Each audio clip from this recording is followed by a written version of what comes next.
बोलो गुरुदेव भगवान की जय। प्यारे कृष्ण कन्हैया लाल की जय। श्रीमद् वाल्मीकि रामायण द्वितीय खंड का उत्तरकांड चल रहा है और आज है द्वात्रिंशः सर्गः 32वां सर्ग। श्री राम और महर्षि अगस्त्य संवाद चल रहा है।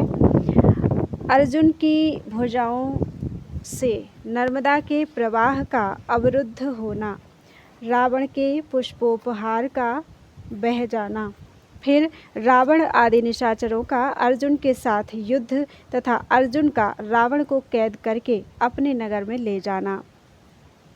नर्मदा पुलिने यत्र राक्षसेन्द्रः सदारुणः पुष्पोपहारं कुरुते तस्माद्देशाद् दूरतः अर्जुनो जयतां श्रेष्ठो माहिष्मत्याः पतिः प्रभुः क्रीडते सह नारीभिर्नर्मदातोयमाश्रितः।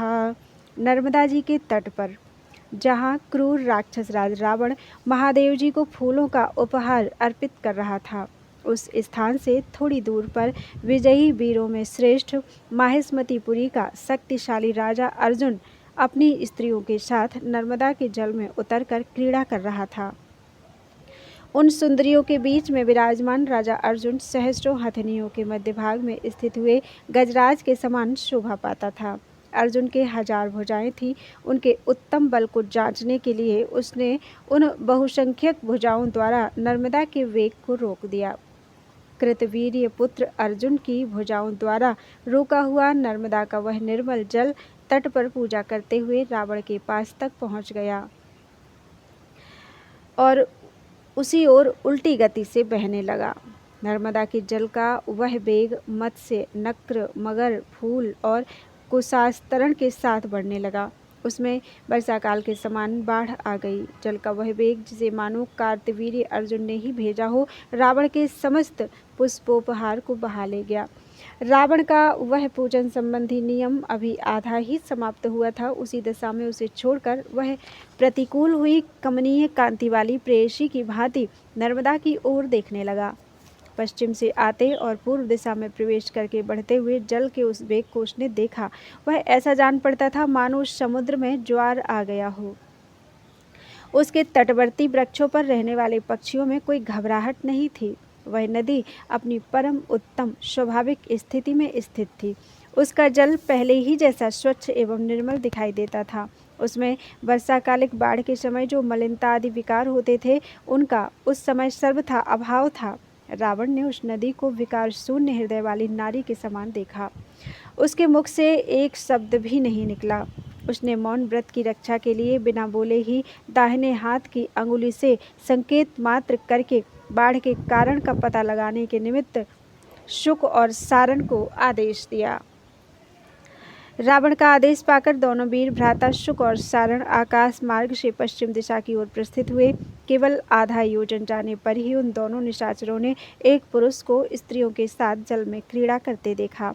उसका शरीर विशाल साल वृक्ष के समान ऊंचा था। उसके केस जल से ओतप्रोत हो रहे थे। नेत्र प्रांत में मद की लाली दिखाई दे रही थी और चित्त भी मद से व्याकुल जान पड़ता था। वह शत्रुमर्दन वीर अपनी सहस्त्र भुजाओं से नदी के वेग को रोककर सहस्रों चरणों से पृथ्वी को थामे रखने वाले पर्वत के समान शोभा पाता था।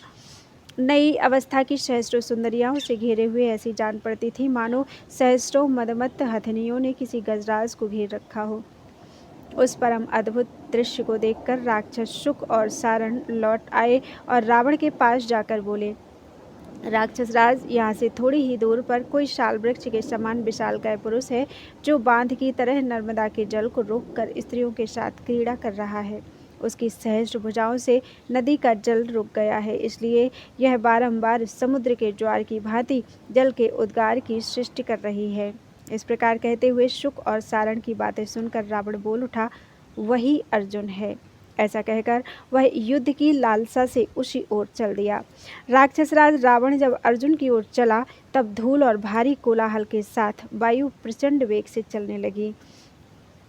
बादलों ने रक्त बिंदुओं की वर्षा करके एक बार ही बड़े जोर से गर्जना की। इधर राक्षस राज रावण महोदर, महापार्श्व, धूम्राक्ष, शुक और सारण को साथ लेकर उस स्थान की ओर चला जहाँ अर्जुन क्रीड़ा कर रहा था। काजल या कोयले के समान काला वह बलवान राक्षस थोड़ी ही देर में नर्मदा के उस भयंकर जलाशय के पास जा पहुंचा। वहां पहुंचकर राक्षसों की राजा रावण ने मैथुन की इच्छा वाली हथनियों से घिरे हुए गजराज के समान सुंदरी स्त्रियों से परिवेष्टित महाराज अर्जुन को देखा। उसे देखते ही रावण के नेत्र रोष से लाल हो गए। अपने बल के घमंड से उद्दंड हुए राक्षस राज ने अर्जुन के मंत्रियों से गंभीर वाणी में इस प्रकार कहा, मंत्रियों, तुम है राज से जल्दी जाकर कहो कि रावण तुमसे युद्ध करने के लिए आया है। रावण की बात सुनकर अर्जुन के वे मंत्री हथियार लेकर खड़े हो गए और रावण से इस प्रकार बोले, वाह रे रावण, वाह, तुम्हें युद्ध के अवसर का अच्छा ज्ञान है। हमारे महाराज जब मदमत्त होकर स्त्रियों के बीच क्रीड़ा कर रहे हैं, ऐसे समय में तुम उनके साथ युद्ध करने के लिए उत्साहित हो रहे हो। जैसे कोई व्याघ्र काम वासना से वांछित हथिनियों के बीच में खड़े हुए गजराज से जूझना चाहता हो, उसी प्रकार तुम स्त्रियों के समक्ष क्रीड़ा विलास में तत्पर हुए राजा अर्जुन के साथ युद्ध करने का हौसला दिखा रहे हो। तात दशग्रीव, यदि तुम्हारे हृदय में युद्ध के लिए उत्साह है तो रात भर क्षमा करो और आज की रात में यहीं ठहरो। फिर कल सवेरे तुम राजा अर्जुन को समरांगण में उपस्थित देखोगे। युद्ध की तृष्णा से घिरे हुए राक्षस राज, यदि तुम्हें जूझने के लिए बड़ी जल्दी लगी है तो पहले रणभूमि में हम सबको मार गिराओ, उसके बाद महाराज अर्जुन के साथ युद्ध करने पाओगे। यह सुनकर रावण के भूखे मंत्री युद्ध स्थल में अर्जुन के अमात्यों को मार मार कर खाने लगे। इससे अर्जुन के अनुयायियों तथा रावण के मंत्रियों का नर्मदा के तट पर बड़ा कोलाहल होने लगा। अर्जुन के योद्धा बाणों, तोमरों, भालों, त्रिशूलों और वज्रकर्षण नामक शस्त्रों द्वारा चारों ओर से धावा करके रावण सहित समस्त राक्षसों को घायल करने लगे। है राज के योद्धाओं का वेग नाकों, मत्स्यों और मगरों सहित समुद्र की भीषण गर्जना के साथ समान अत्यंत भयंकर जान पड़ता था। रावण के वे मंत्री प्रहस्त, शक, सुक और सारण आदि कुपित होकर अपने बल पराक्रम से कार्तवीर्य अर्जुन की सेना का संहार करने लगे। तब अर्जुन के सेवकों ने भय से विह्वल होकर क्रीड़ा में लगे हुए अर्जुन से मंत्री सहित रावण के उस क्रूर कर्म का समाचार सुनाया। सुनकर अर्जुन ने अपनी स्त्रियों से कहा, तुम सब लोग डरना मत। फिर उन सब के साथ वह नर्मदा के जल से उसी तरह बाहर निकला जैसे कोई दिग्गज गंगा जी के जल से बाहर निकला हो। उसके नेत्र रोष से रक्तवर्ण के हो गए।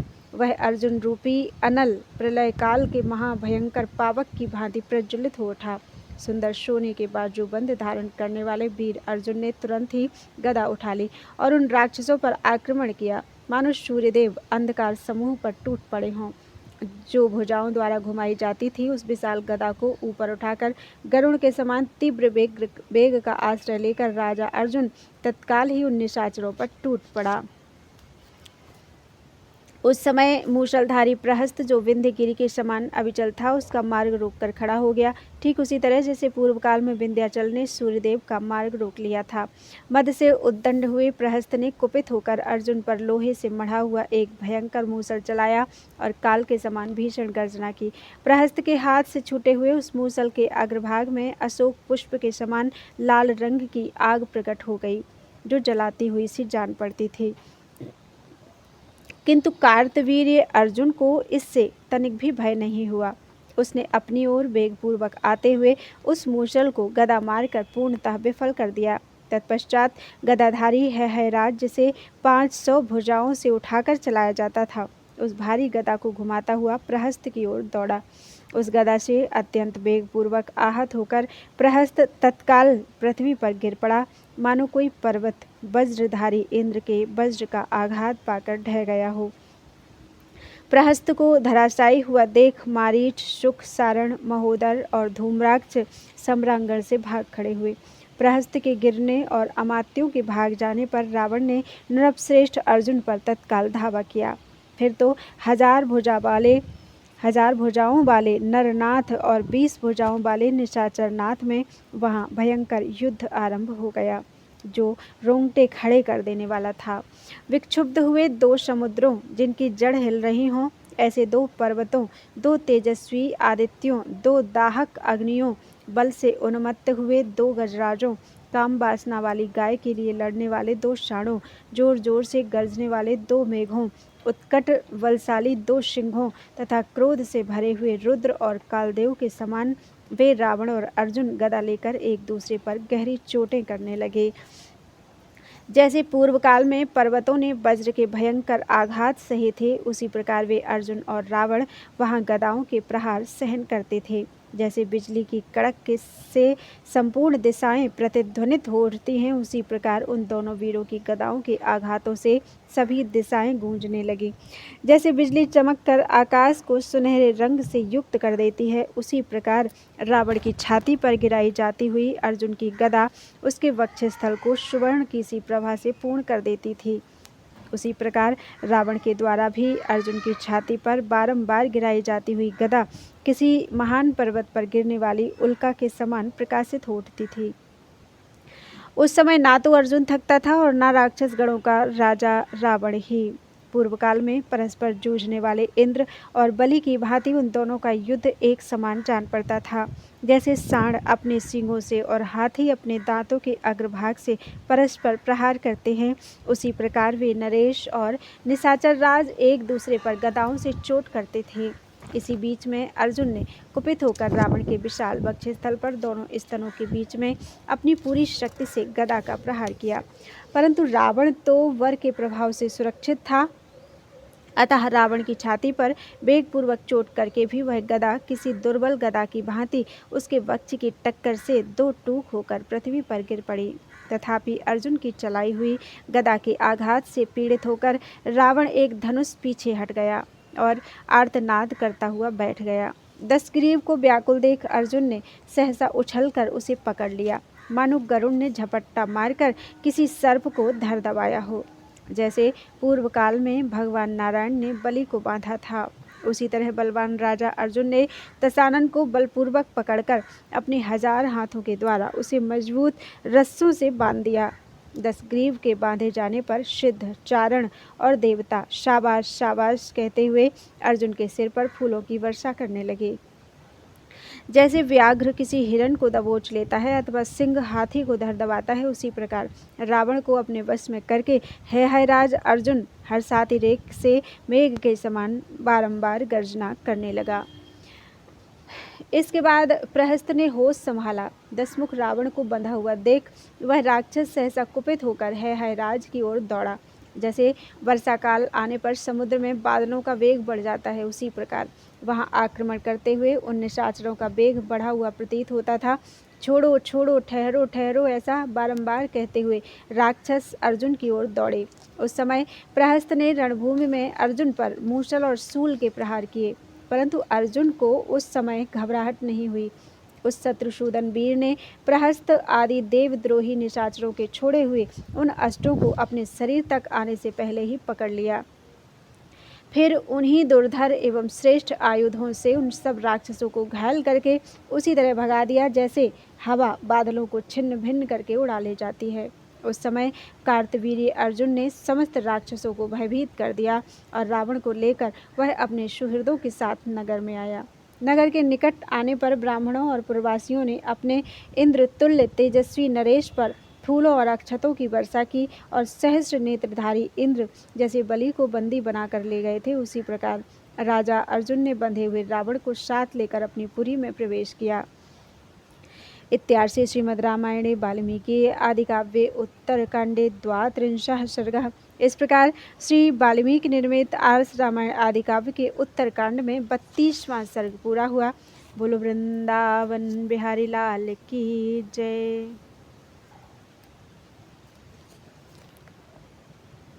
यदीयं वस्तु गोविंदं तुभ्यमेव समर्पितम्।